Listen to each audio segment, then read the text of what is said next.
আমি হ্যাম্পস্টেড এবং কিলবার্নের একজন লেবার এমপি। আমি একজন ব্রিটিশ পার্লামেন্ট সদস্য। খুব সাবধান থাকবেন। আমি বাংলাদেশি নই। আপনি যার কথা বলছেন তাদের মামলা সম্পর্কে আমার কোনো ধারণা নেই। আমার বক্তব্য এখানে শেষ। এখানে আসার জন্য ধন্যবাদ ডেইজি। আশা করি তোমার সন্তান ভালোভাবে হবে, কারণ প্রসব খুবই কঠিন।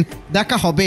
এভাবেই ক্ষমতার অপব্যবহার করে ব্যারিস্টার আরমানকে গুম করার বিষয়ে জানতে চাইলে এক অন্তঃসত্ত্বা সাংবাদিক ও প্রডিউসার ডেইজি আইলিফকে হুমকি দিয়েছিলেন শেখ রেহানার মেয়ে টিউলিপ সিদ্দিক।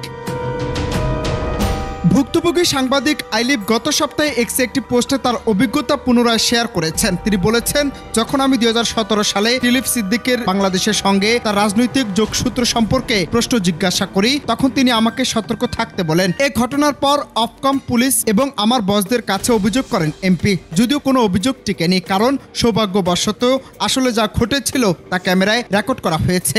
যদি তা না হতো তাহলে তিনি আমার চাকরি খোয়াতেন। এখানেই শেষ নয়, সাংবাদিকের চাকরি খোয়াতে না পেরে বসে থাকেননি টিউলিপ। পরবর্তীতে তার ক্ষমতা ও প্রশাসন ব্যবহার করে আরমানের স্ত্রীকে হেনস্থা করান বলে অভিযোগ রয়েছে।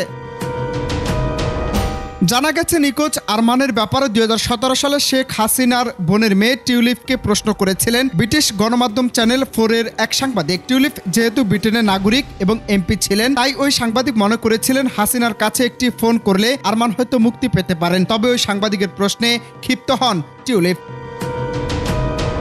তবে বাংলাদেশে আওয়ামী লীগ ও শেখ পরিবারের দুর্নীতির সঙ্গে তার নাম উঠে আসার পর আবারও 2017 সালে সেই ভিডিওটি সামনে আসছে। ভিডিওটি পোস্ট করে শুক্রবার 10 জানুয়ারি সংবাদ প্রকাশ করেছে ব্রিটিশ গণমাধ্যম দ্য টেলিগ্রাফ।